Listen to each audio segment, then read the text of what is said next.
এদিকে চলছে রান্না, রান্না করছে স্যার, করছে মাংস।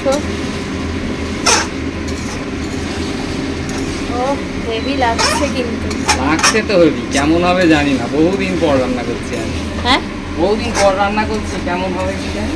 ভালোই হবে, তুমি তো ভালোই রান্না করতে পারো মাংসটা। পারতাম, পারো, পারতাম নয়, পারো। অনেকদিন করি না তো। না না, পারো, দেখো কি হয়, ভালোই হবে। আর এদিকে বসিয়েছে গরম জল। ও হেভি লাগছে পুরো। এরম এরম তুলে দিতে হবে, দিয়ে রুটি দিয়ে খেতে হবে। হ্যাঁ, আমি তো অবশ্য আজকে একটুখানি হলুদ ভাত করে খাবো। পোলাও ঠিক না, হলুদ ভাত। মানে আমাদের এই সেদ্ধ চালেরই, কোনো আতপ চালের হবে না। পোলাও তো আতপ চালের হয়, আতপ চালের আমি করবো না। এই সেদ্ধ ভাতের, সেদ্ধ চালেরই করে একটু খাবো, ইচ্ছা আছে। কেমন লাগছে বলো? হেভি হেভি টেম্পটিং একদম পুরো। দেখো আমি চিকেন রান্না করলাম, এখন ও কি রান্না করছে?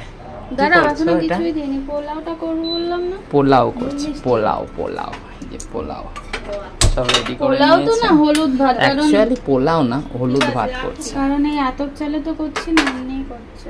আমি আর তেজপাতা দেয় কাকু, আমি দেবো না। ঘিয়ের মধ্যে গরম মশলা ফোড়ন দিয়ে, লঙ্কা দিয়ে, ভাতটা দিয়ে ভাজবো।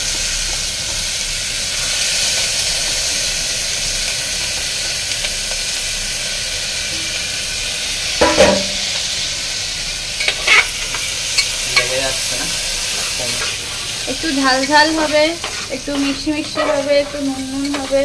আমাকে দেখুন না, যা তেল ফেল মেখে যা রয়েছি, তাতে কি হয়?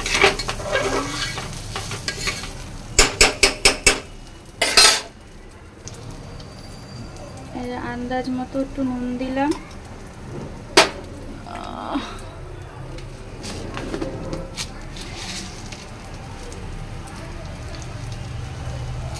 জানি না কেমন হবে। চৈনিক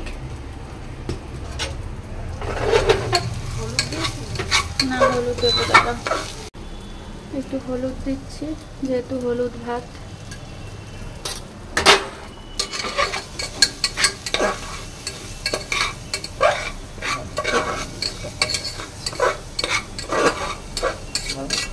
এই হলো, এবারে একটু জল দিয়ে দেবো আর একটু নাড়াচাড়া করে জল দেবো, সেটা আবার পরে দেখাচ্ছি, দাঁড়াও।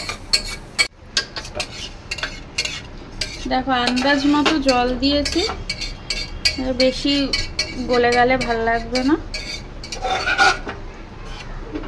মনে তো হচ্ছে হয়ে যাবে, যদি সেরকম হয় পরে আবার দেখবো। এই হচ্ছে ফাইনাল লুক। কেমন হয়েছে তো খেতে যায় না, কারণ ফার্স্ট টাইম বানিয়েছি। কেমন হবে, এমনিও ঘরের চালের, সিদ্ধ চালের আর কি। ও যাই হোক, একটু অন্যরকম খেতে ইচ্ছা করলো তাই খাচ্ছি। চলো।